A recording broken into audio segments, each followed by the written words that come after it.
Vamos a comenzar una charla con el título de Respirar para sanar.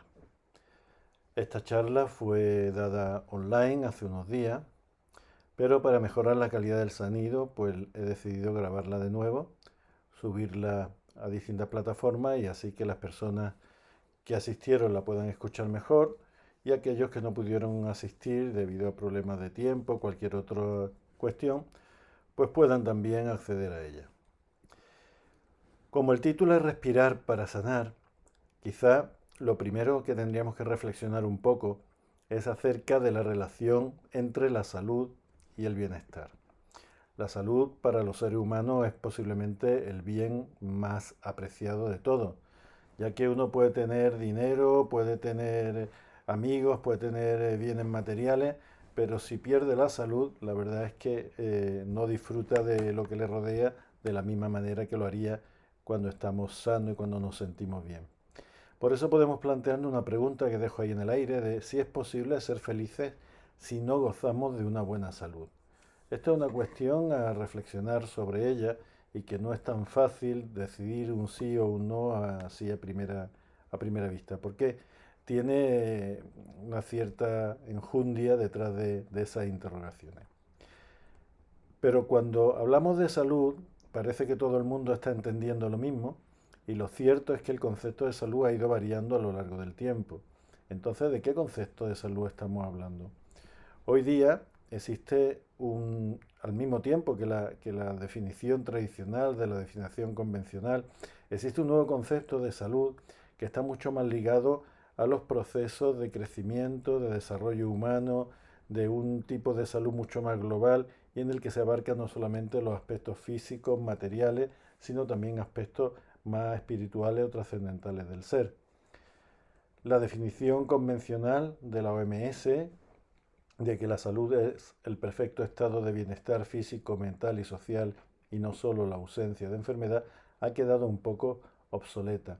Obsoleta porque es una definición bastante estática, no ha ido incorporando los nuevos avances o conocimientos de las distintas disciplinas científicas y al mismo tiempo también es un poco idealista porque habla de un perfecto estado de bienestar. Claro, ¿quién tiene un perfecto estado de bienestar? O sea, significaría que cualquier achaquillo pues haría que dejase de considerarte una persona saludable. Para mí es mucho más importante una definición que sea mucho más dinámica y que sobre todo permita entender la salud en un aspecto global del ser humano. Así que yo entiendo la salud como el arte de vivir con plenitud, potenciando nuestras zonas que son luminosas y aceptando y transformando nuestras zonas que son oscuras. Esta definición, como podéis comprender, también tiene sus matices, sus reflexiones y su explicación, que de momento no vamos a entrar en ella. En algunas ocasiones, cuando he dado una charla acerca de la salud, del concepto de salud, pues me he extendido mucho más. Ahora mismo lo que nos interesa es conectar esa salud y ese bienestar con la respiración, sabiendo que tanto la felicidad como el sufrimiento son estados mentales, son estados de nuestra mente, es decir, el bienestar está ligado a un estado de nuestra mente. Y en ese contexto de la salud y el bienestar conectado con un estado de la mente, la respiración se considera un elemento imprescindible para alcanzar dicho estado de bienestar. Sabemos que en el caso del bienestar, decía Buda, que el bienestar se consigue no llorando por el pasado o preocupándonos por las acciones del futuro o anticipar los problemas que podamos tener, sino ser capaces de vivir sabiamente el momento presente. Así que felicidad, bienestar, respiración y momento presente de alguna manera van a estar íntimamente relacionados.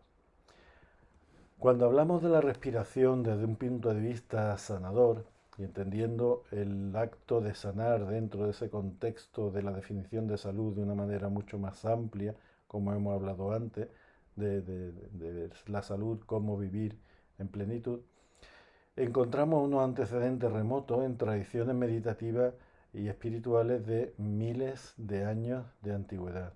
Quiere decir que la conexión entre la respiración y la salud no es algo de última hora, algo que no hayamos inventado o sacado de la manga, sino que ha sido considerada como una práctica muy elevada el arte de respirar, y una práctica muy elevada en relación al desarrollo espiritual y a la salud. Desde tiempos ancestrales ha formado parte de las distintas tradiciones y prácticas meditativas, y podemos poner como ejemplo el mundo del yoga que llegó a Occidente no hace tanto tiempo. Y dentro de las prácticas convencionales de yoga que conocemos nos encontramos el famoso pranayama. Prana es esa energía etérea que entra en el organismo, entre otras de muchas formas, a través de la respiración. Y consideramos el pranayama como el arte del aliento, el arte de la respiración. En yoga existen numerosos ejercicios donde a través de ciertas posturas se induce al alumno a que realice una práctica respiratoria de un modo determinado para obtener esa energía, ese prana del universo, ese prana del aire, pero al mismo tiempo aquietar su mente, transformar su conciencia y expandir su conciencia. Dentro del mundo del budismo, el budismo más antiguo que existe, el budismo Theravada, también llamado Hinayana, la respiración constituye una de las prácticas fundamentales, ya que fue de las primeras prácticas que Buda enseñó a sus discípulos. En un texto que se conoce como Anapanasati Sutra, Anapana significa la entrada y la salida del aire, es decir, inspirar y expirar, y Sati tiene que ver con la atención consciente. Sutra es un conjunto de textos filosóficos que muestran unas enseñanzas. Por lo tanto, el Anapanasati Sutra sería algo así, se podría traducir como las enseñanzas acerca de la respiración atenta, de la respiración focalizada con la atención. Esta, como he dicho antes, es una práctica fundamental dentro de esta línea de budismo, que es de las más antiguas, pero no solamente se da en esa línea de budismo, sino en otros tipos de budismo, como es por ejemplo el budismo tántrico tibetano. Existen también numerosas prácticas respiratorias, si bien en este tipo de budismo hay una característica, y es que las prácticas respiratorias más elevadas se mantienen como secretas y se enseñan solamente en una transmisión oral del maestro al discípulo, siempre y cuando haya adquirido el discípulo los conocimientos necesarios a través de distintas iniciaciones. Otro tipo de budismo, el Zen. El Zen es el budismo que pasó desde la India a China y desde China a Japón, es el heredero del budismo Chan de origen chino, y el budismo Zen trabaja una serie de técnicas respiratorias muy importantes, y en la práctica de la meditación Zen, la respiración centrada en Jara, Jara es la zona del abdomen que está dos o tres dedos debajo del ombligo, y que los chinos denominan Dantien. Y entonces hay una respiración profunda, lenta, suave, en la que el discípulo se sienta a meditar en la postura correcta y practica lo que podríamos denominar el Zazen. Zazen es sentarse en postura de meditación y respirar por respirar sin ninguna finalidad en concreta más que estar ahí y ahora habitando el momento presente. Existen otras muchas escuelas de respiración tradicional, pero me gustaría señalar entre todas ellas, destacar la respiración taoísta. La respiración taoísta proviene de la doctrina del taoísmo, aproximadamente apareció en el siglo V a.C., y su figura más relevante fue Lao Tse, el que escribió el autor del libro el Tao Te Ching. Las respiraciones taoístas tienen distintas formas y hay algunas que son públicas y otras también que son secretas. Pero una de las características que han desarrollado esas respiraciones taoístas es precisamente las respiraciones basadas en la larga vida. Son respiraciones que trabajan el tema de la longevidad. ¿Por qué esta característica típica en el taoísmo de la larga vida, de la longevidad?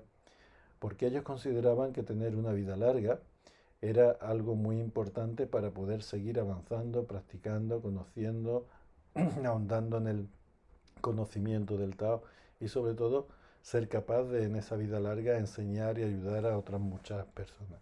Por eso los maestros taoístas se entrenaban en ese tipo de respiración de larga vida.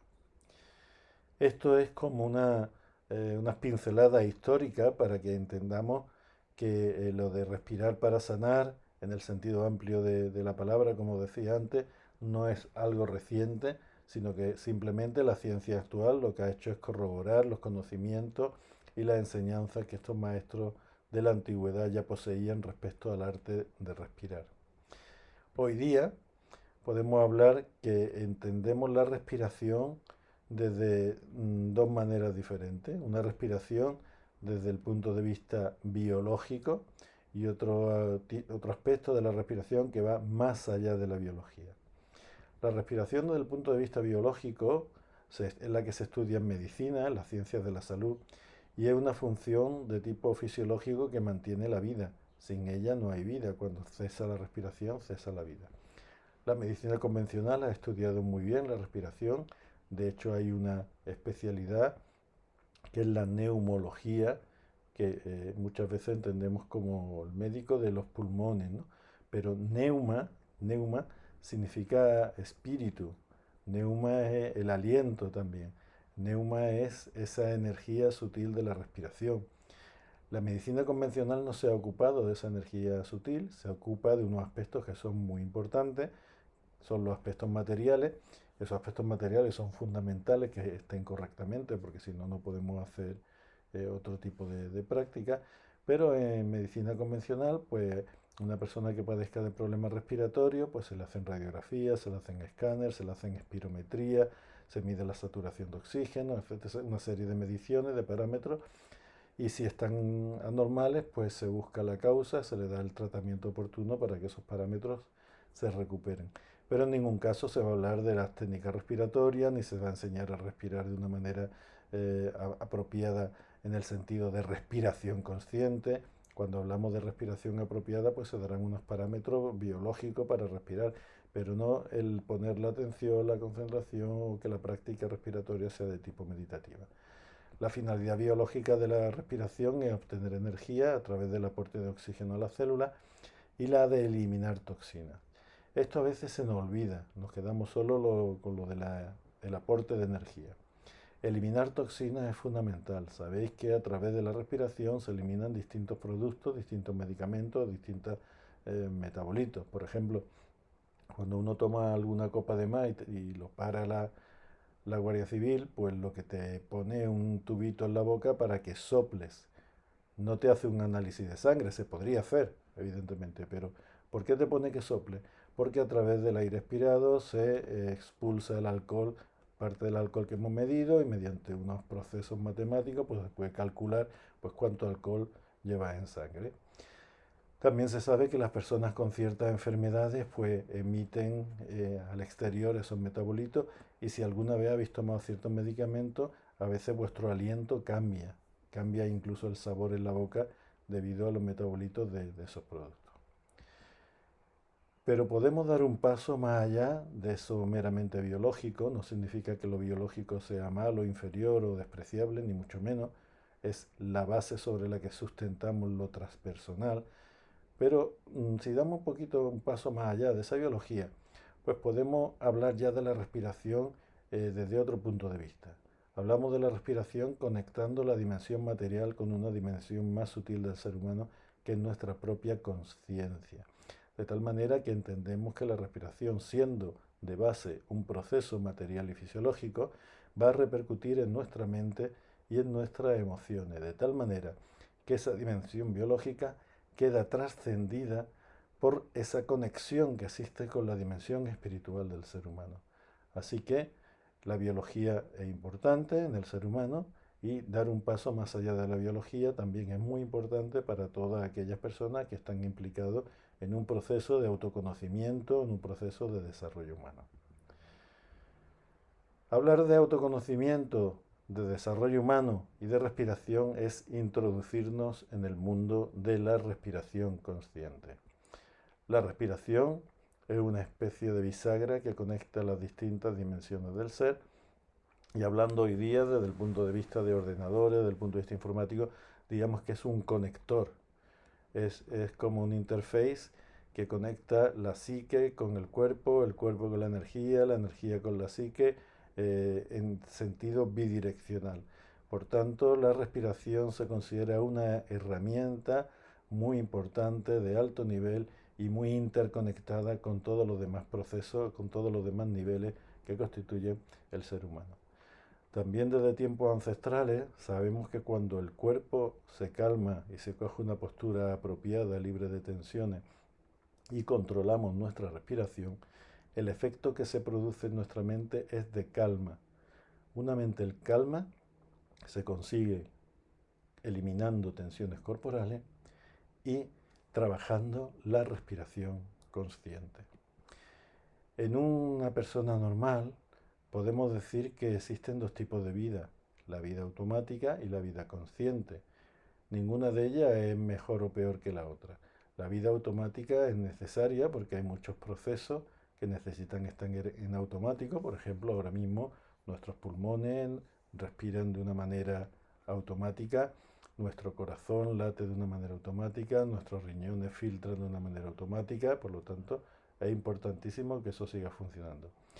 Pero dando un paso más allá, igual que hablamos antes de dar un paso más allá de la biología, dando un paso más allá de los automatismos básicos, tenemos la vida consciente. En este caso es cuando llevamos la mirada atenta y ecuánime a la respiración para que pase de ser fenómeno automático a ser fenómeno consciente. La respiración comparte esos dos mundos, el mundo automático y el mundo consciente, y es diferente en ello a otros procesos fisiológicos del ser humano. Por ejemplo, nosotros, por mucho que nos concentremos, no podemos hacer que los riñones filtren de un modo diferente, pero sí podemos hacer que la respiración se modifique. Podemos hacer una inspiración o una expiración más larga o más corta. Podemos introducir una pausa o podemos dejar de poner la pausa. Podemos focalizar la atención en el proceso de entrada y salida del aire, es decir, podemos modificar nuestra respiración de muchas maneras cuando ponemos nuestra atención en ello. El hecho de compartir esos dos aspectos, el automático y el consciente, permite la realización de todos los ejercicios respiratorios que conocemos hasta ahora. La salud y por tanto el desarrollo humano están relacionados no con la respiración automática, sino con la respiración consciente. La respiración consciente, cuando se trabaja de manera apropiada, lo que se consigue es que la forma automática de respirar sea mucho más saludable y sea mucho más apropiada. Por lo tanto, hay una conexión también importante entre el automatismo y la conciencia. Vencer ese automatismo y esa manera de respirar propia que tenemos, que a veces está bien, pero otras veces nos está dando problemas, requiere en sí mismo de la práctica de la atención. Eso quiere decir que respirar conscientemente empieza a tener matices especialmente importantes, puesto que por una parte el cuerpo está presente, como veíamos anteriormente, pero por otra parte la práctica de la atención primero, la atención pura, que posteriormente puede pasar a ser atención plena, pero la atención va a estar muy, muy, muy relacionada con esa práctica de respiración consciente. Y eso quiere decir que para que esa respiración consciente sea efectiva y que podamos vencer el automatismo, se consigue mediante el entrenamiento. Para que sea efectiva, la respiración consciente ha de estar bien entrenada. Y otro aspecto que también consideramos muy importante es que comenzamos trabajando el aspecto de respiración y sin darnos cuenta nos introducimos en una práctica meditativa importante. Quiero contar aquí una anécdota que se le achaca al mismísimo Buda. Cuentan que cuando Buda ya estaba iluminado, uno de sus discípulos más cercanos, Ananda, le preguntó: Maestro, si alguien me preguntase si tú sigues practicando, ¿qué habría de decirle? Y Buda le contestó: sí, dile que sigo realizando mis prácticas. Ananda de nuevo le preguntó a Buda: y si alguien me preguntase de nuevo qué tipo de práctica es la que tú utilizas, ¿qué debería contestarle? A lo que Buda le respondió: si te preguntan qué práctica es la que yo utilizo, contéstale que yo sigo practicando la práctica de la atención, la práctica de la respiración. Entonces, fijaos la importancia de que Buda, una vez iluminado, seguía entrenando la respiración consciente y atenta. Esta respiración consciente tiene la ventaja de que nos conecta, nos ancla en el momento presente. La respiración es una función fisiológica que está siempre en el presente. Cuando atendemos con mirada focalizada en nuestra respiración, nos anclamos en el momento presente. ¿Qué quiere decir eso de anclarse al momento presente? Pues que nuestras perturbaciones mentales normalmente están en la divagación entre el pasado y el futuro. El dar vuelta a lo que he hecho, lo que hice, lo que dejé de hacer, lo que debería de haber hecho, o el miedo a lo que haré, las consecuencias que tendrá, lo que me puede pasar. Ahí es donde están nuestros problemas y nuestras tensiones. Así que cuando tenemos turbulencias mentales, lo mejor es buscar un puerto para refugiarse de esas tempestades, y el refugio fundamental lo encontramos a través de la práctica de la respiración consciente. Es por eso que la respiración consciente es un método que estabiliza la mente y a su vez un antídoto de la rumiación mental y del salto de la mente de un lado a otro, de un contenido a otro, que es lo que se llama la divagación, el divagar de la mente. En un nivel un poquito más avanzado, la práctica de la respiración consciente es lo que nos permite la apertura, la entrada a nuestro mundo interior, a nuestro espacio interior. Por tanto, si quisiéramos resumir de una manera sencilla y práctica qué es lo que aporta al ser humano la práctica de la respiración consciente, pues podríamos decir que, empezando desde lo más básico, mejora la propia conciencia de nuestro cuerpo. Ayuda a aquietar las turbulencias de nuestra mente, lo que hemos hablado antes de la divagación mental, de la rumiación. Regulariza el sistema nervioso vegetativo. El sistema nervioso vegetativo, con sus dos ramas, simpático y parasimpático, están sumamente implicados en todos los procesos relacionados con el estrés, de tal manera que uno de los mejores regularizadores de ese sistema nervioso vegetativo es la respiración, y eso tiene como consecuencia que ayuda a ser un buen antídoto de los problemas del estrés. También, como hemos comentado, la respiración consciente nos ancla en el momento presente, incrementa nuestra sensación de bienestar y es la puerta, la llave que abre la puerta de nuestro mundo interior. ¿Cómo tendríamos que practicar, cómo tendríamos que entrenar para trabajar esa respiración consciente? Pues de una manera didáctica, como si fuera plasmar la secuencia de un proceso de aprendizaje. Lo primero que tendríamos que hacer es descubrir cuál es nuestro patrón respiratorio personal, es decir, cómo respiramos habitualmente, cómo respiramos cada día, cómo es nuestra respiración en cada momento. El patrón respiratorio personal es la manera peculiar que tenemos de respirar cada uno de nosotros. Y ese patrón respiratorio personal, una vez descubierto, lo que tratamos de transformarlo en un patrón respiratorio saludable. Y eso se hace disolviendo los bloqueos que nos impiden que nuestro patrón respiratorio personal sea un patrón respiratorio saludable. Por lo tanto, el punto 1 y 2 es un trabajo casi simultáneo. Primero observamos lo que hay y después lo transformamos hacia un patrón que sea saludable. Una vez que hemos aprendido esto, somos capaces de llevar de una manera fluida y de una manera sencilla la respiración a determinadas zonas del cuerpo, que si la llevamos al bajo vientre, que si va desde la coronilla al abdomen, que si va de la nariz a la coronilla, etcétera, etcétera, a los distintos centros energéticos de nuestro cuerpo.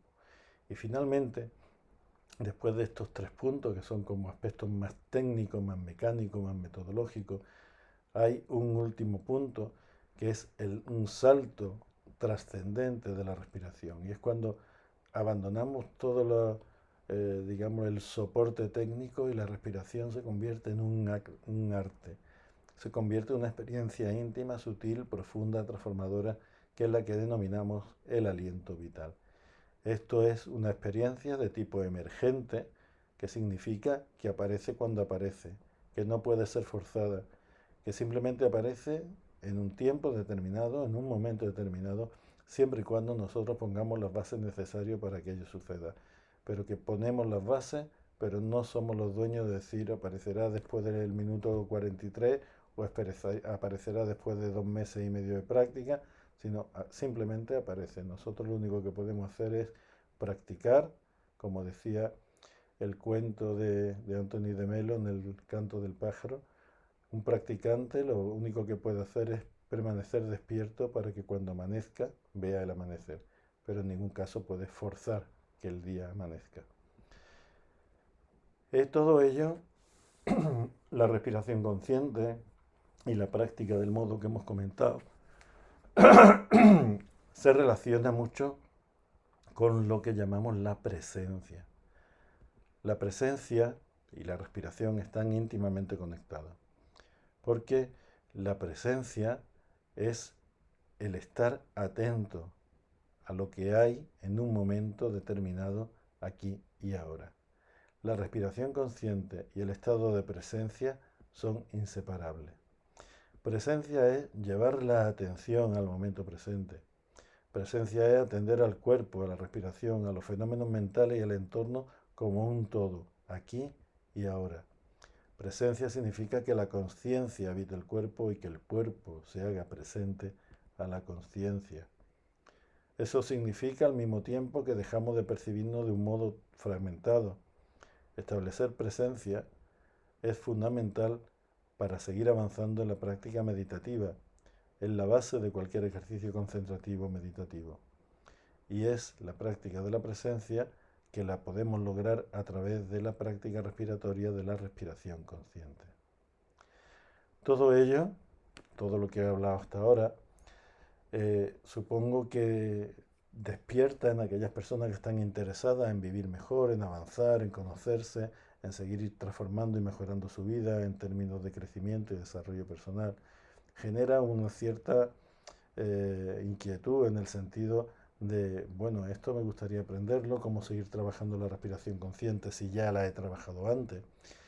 Y lo que os traigo hasta aquí, primero después de esta introducción, lo que os traigo ahora es mi propuesta para respirar para sanar.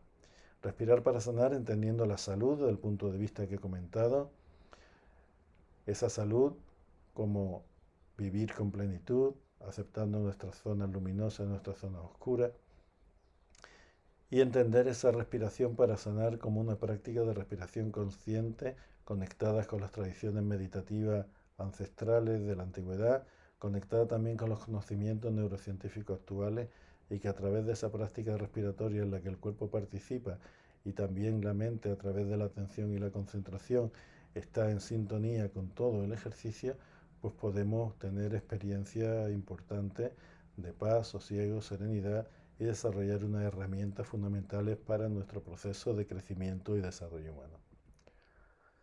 Respirar para sanar es un taller que he diseñado online que está dividido en 4 módulos diferentes. Tema 1, tema 2, tema 3, tema 4, con un tiempo estimado medio de realización entre 6 y 8 semanas. Pero al ser online tiene la ventaja de que cada uno puede empezar cuando quiera y acabar cuando quiera. Si quiere hacerlo más rápido, no es lo aconsejable, pero podría hacerlo. Si quiere hacerlo más lento, que no hay ningún problema en que eso sea así, también puede hacerlo.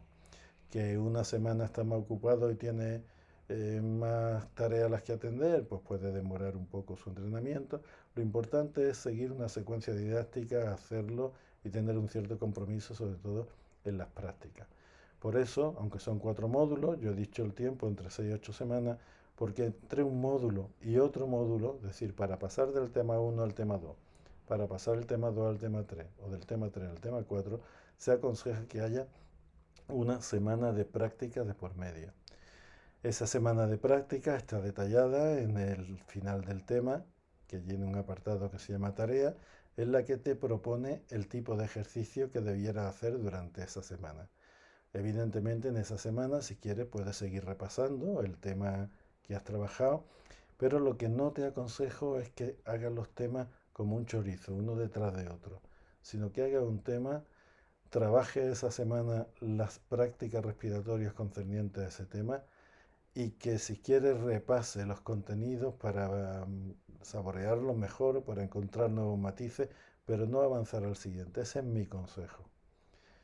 Cada módulo tiene explicaciones teóricas, tiene prácticas que primero está la explicación de la práctica y después la práctica guiada y como he dicho antes, las tareas para realizar durante la semana mínima de entrenamiento.